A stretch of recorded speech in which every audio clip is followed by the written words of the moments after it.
Hello বন্ধুরা, মা Lakshmi kitchen থেকে নতুন একটি রেসিপি নিয়ে চলে এসেছি তোমাদের জন্য। আজকের রেসিপি আলু ভর্তা বানানো হবে। এই যে আলু সিদ্ধ করে নিয়েছি, এখানে পেঁয়াজ কুচি করে নিয়েছি, শুকনো লঙ্কা নিয়েছি, আর এই পেঁয়াজটা কাঁচা খাওয়ার জন্য। যেহেতু আজকে হোম ডেলিভারিতে রাতে কেউ নেই, তাই আমরা ভাবলাম কি খাবো, ডিম সিদ্ধ আলু ভর্তা দিয়ে আর ঘি দিয়ে খাবো। আর ছেলেও নাই বাড়িতে আজকে, ছেলে আজকে 4 দিন ধরে ওর মাসির বাড়ি গেছে। তাই নিজেরা খাবো যখন স্বামী স্ত্রী, তাই এই শুকনা কিছু একটা বানিয়ে নিলাম। গরম গরম ভাত আর আলু ভর্তা।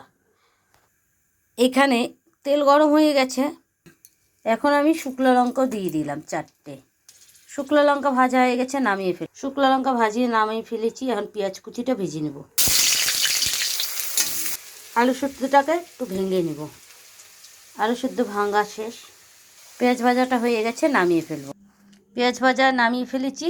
এই শুকনো লঙ্কা, পেঁয়াজ ভাজা আর তার সাথে ভাজা তেল দিয়েছি, একটু লবণ দিয়ে দিচ্ছি, ভালো করে মেখে নিচ্ছি।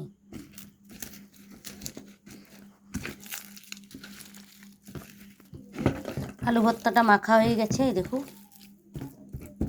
এখানে ডিম সিদ্ধ হয়ে গেছে।